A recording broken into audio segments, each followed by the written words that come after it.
ETF index mutual funds నేర్చుకుని stock మార్కెట్లో రాణించాలనుకుంటున్నారా? వెంటనే ఈ నెంబర్కి కాల్ చేయండి. హలో నమస్తే, వెల్కమ్ టు సుమన్ టీవీ. ప్రస్తుతం మనతో పాటు స్టూడియోలో రామ్ మెట్టు గారు ఉన్నారు. Motivational speaker and personality development coach. వీరితో ఈరోజు కొన్ని విషయాల గురించి మనం డిస్కస్ చేయాలి. హలో అండి రామ్ గారు, నమస్తే. నమస్తే అండి. ఒక రిలేషన్షిప్ ఉంటుంది, అందులో కష్టాలు ఉంటాయి. ఐ మీన్ లైక్ ప్రాసెస్ అనేది ఉంటుంది. ఒక పార్ట్నర్స్ మధ్యలో డిస్టర్బెన్సెస్ ఉంటాయి, కష్టాలు ఉంటాయి, అండ్ కొన్నిసార్లు హెరాస్మెంట్స్ ఉంటాయి, ఒపీనియన్ చేంజెస్ ఉంటాయి, అండ్ వాళ్ళ రిలేషన్షిప్లో ఇబ్బంది పడుతూ ఉంటారు. బట్ చాలాసార్లు వాళ్ళు సపరేట్ అవుదాము అని అనుకున్నప్పుడు చాలా నోషన్స్, అంటే ఇప్పుడు మన సొసైటీ ద్వారా కానీ ఫ్యామిలీ మెంబర్స్లోనే వాళ్ళ పట్ల ఏంటి అంటే, అరే వాళ్ళు సపరేట్ అయ్యి డైవర్స్ తీసుకుందాం అని ఏదైనా డెసిషన్ తీసుకుందాం అన్నా కానీ ఎలా చూస్తారు అనే ఒక థాట్ వస్తుంది. ఎందుకంటే డైవర్స్ని అంత అదిగా చేశారనమాట. విడాకులు తీసుకుంటున్నారు అని అంటే, అయ్యో డైవర్స్ తీసుకుంటున్నారు అని దాన్ని ఒక పెద్ద భూతద్దంలో చూసి వాళ్ళ దాన్ని బట్టి ఈ పర్సన్ ఒక క్యారెక్టర్ కూడా జడ్జ్ చేసేస్తారనమాట. అంటే లోపలికి వచ్చి వాళ్ళ రిలేషన్షిప్ ఎలా ఉందో అనేది ఎవరు చూడరు. బట్ డైవర్స్ తీసుకుంటున్నారు అనే దానిసరికి ఒక రాంగ్ దగ్గరికి వెళ్ళిపోతుంది. అండ్ నెక్స్ట్ మ్యారేజ్కి కూడా వాళ్ళని ఒక అదిలాగా చూస్తూ ఉంటారనమాట. So how should we take it? అసలు ఎంత కష్టపడినా కానీ ఆ రిలేషన్షిప్లో అలాగే ఉండాలా? And if he is really facing some problems in that relationship, should they separate? Specially అండి మన కంట్రీలో డివోర్స్ అనేసరికి దాన్ని చాలా నెగిటివ్గా చూస్తూ ఉంటారు. రైట్. ఒక ఇద్దరు విడిపోతున్నారు అని అంటే ద ప్రాసెస్ కూడా చూసుకుంటే ఏంటంటే, ఫస్ట్ డైరెక్ట్ డివోర్స్ అని అంటే మ్యూచువల్ డివోర్స్ అని కానివ్వండి, ఏదైనా కానివ్వండి, డివోర్స్ అనేసరికి ఏమవుతుంది అని అంటే కొంత టైం ఇస్తారు వాళ్ళు, ఆలోచించుకోండి, వాట్ ఎవర్ ఇట్ ఈస్, కొంచెం టైం ఇచ్చి తర్వాత అసలు ఈవెన్చువలీ డివోర్స్ ఇస్తారు. బట్ డివోర్స్ తీసుకోవడానికి కూడా ఎంతో మంది ఆలోచిస్తారు, like you know is it okay to take divorce, ఎందుకంటే లేబులింగ్ అయిపోతూ ఉంటుంది. చాలా మంది నెగటివ్గా అనుకుంటారు నా గురించి, దాని బదులు ఇంకా సరే ఇదే నా జీవితం అనుకొని అలా ఉండిపోతూ ఉంటారు చాలా మంది. సో ఇక్కడ బేసిక్గా అసలు డివోర్స్ ఓకేనా కాదా అని అంటే it all depends on the intensity and case to case variation వస్తూ ఉంటుంది అనమాట. చిన్న వాటికి నేను విడిపోతాను అని అనుకుంటే అది కరెక్ట్ కాదు, right? So it's more like ఒక రిలేషన్షిప్లోకి వచ్చినప్పుడు డెఫినెట్గా it demands us to compromise in certain things. So ఇప్పుడు చిన్న వాటికి నేను కాంప్రమైజ్ అవ్వాలి అండ్ దానికి నేను రెడీ అయ్యే ఒక రిలేషన్షిప్లోకి రావాలి. బోత్ సైడ్స్ నుంచి కాంప్రమైజింగ్ అనేది అవ్వాలి. సో అలా కాంప్రమైజింగ్ అయ్యి ఉంటే ఫైన్. చిన్న వాటికి కూడా నేను కాంప్రమైజ్ కాను, నాకు అసలు నచ్చలేదు, నేను విడిపోతాను అని అంటే అది కరెక్ట్ కాదనమాట. సో అలాంటి కేసెస్లో divorce is not the right solution for it. Because at the end of the day ఏమవుతుంది అని అంటే, వీళ్ళు చిన్న వాటికి కూడా కాంప్రమైజ్ కాకుండా ఒక పర్సన్తో డివోర్స్ తీసేసుకున్నారే అనుకోండి, మళ్ళీ ఇంకొకరిని పెళ్లి చేసుకున్నప్పుడు అది కూడా నిలబడదు. సో అది కూడా నిలబడదు, ఎందుకనంటే మీరు కాంప్రమైజ్ అవ్వట్లేదు. సో అన్లెస్ మీరు చేంజ్ అవుతే కానీ మీకు ఒక ప్రాపర్ రిలేషన్షిప్లో స్టెబిలిటీ అనేది వస్తుందన్నమాట. సో ఆ రిలేషన్షిప్లో స్టెబిలిటీ కోసం ఇదైతే చాలా ఇంపార్టెంట్, కాంప్రమైజింగ్ అనేసి. సో చిన్న వాటికి మీరు అలాంటి డిసిషన్స్ తీసుకోవడం కరెక్ట్ కాదు.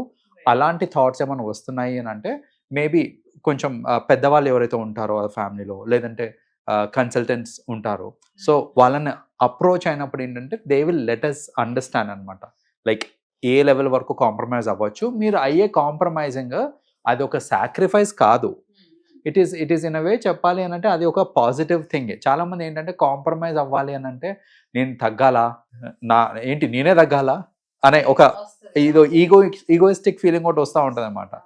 నేను ఎవరో తెలుసా, అసలు తెలిసి అడుగుతున్నారు మీరు కాంప్రమైజ్ అవ్వాలనేసి. ఎవరన్నా సరే కాంప్రమైజ్ అవ్వాల్సిందే ఒక రిలేషన్షిప్లో ఉన్నప్పుడు, రైట్? సో అలా చిన్న వాటికి కావద్దు. కొన్నిసార్లు ఏంటంటే ఆ ఇష్యూస్ ఏవైతే ఉన్నాయో అది ఒక ఇంటెన్స్ లెవెల్లో జరుగుతూ ఉంటుంది. కాంపాటబిలిటీ జీరో ఉంటుంది రిలేషన్షిప్స్లో.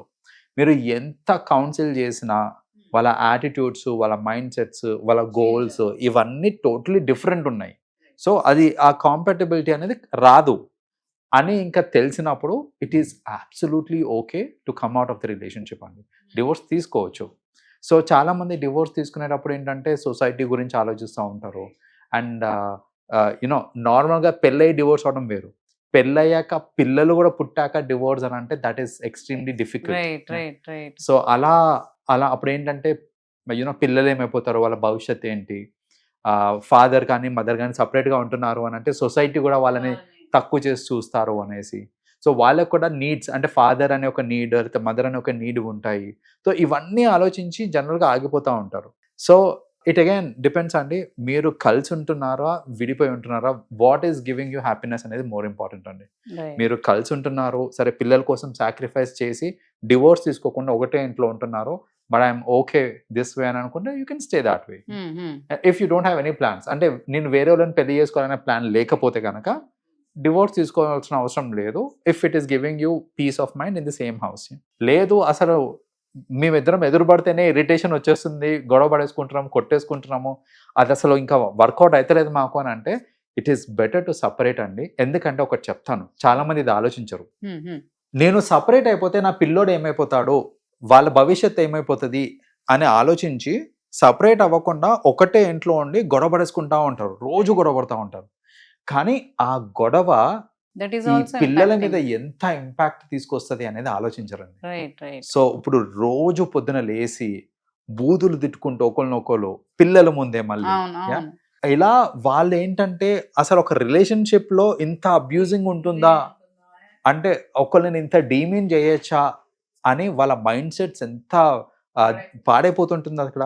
సో ఇన్ అవే అలా కలిసి ఉన్నారు, మీరేంటి మీ పిల్లల కోసమనే కలిసి ఉన్నారు, కానీ డైలీ మీరు ఎలా తిట్టుకుంటున్నారు, కొట్టుకుంటున్నారు అని అంటే మీరు ఇంకా అదే టీచ్ చేస్తున్నాం వాళ్ళకి. అబ్సల్యూట్లీ. అండ్ మీరేం మంచి చేయట్లేదు, మీ పిల్లలకి మీరేం మంచి చేయట్లేదు. దానికంటే కూడా మీరు సపరేట్ అయిపోయి మీరు కామ్గా పీస్ఫుల్గా ఉండి, ట్రస్ట్ మీ, సింగిల్ పేరెంట్ పిల్లలు మీరు కరెక్ట్గా పెంచితే దే విల్ బి స్ట్రాంగర్ అండి. నార్మల్ పిల్లల కంటే కూడా they become even more stronger single parent పిల్లలు.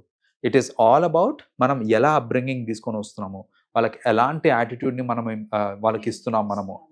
సో ఇలాంటివన్నీ కరెక్ట్గా చేశారనుకోండి, single parent kids will out shine.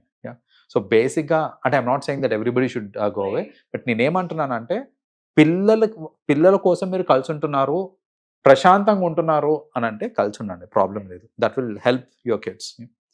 కానీ పిల్లల కోసం కలిసి ఉంటున్నాము బట్ డైలీ గొడవ పడుతున్నాము, పిల్లల ముందే గొడవ పడుతున్నాము అని అంటే అది కరెక్ట్ కాదు.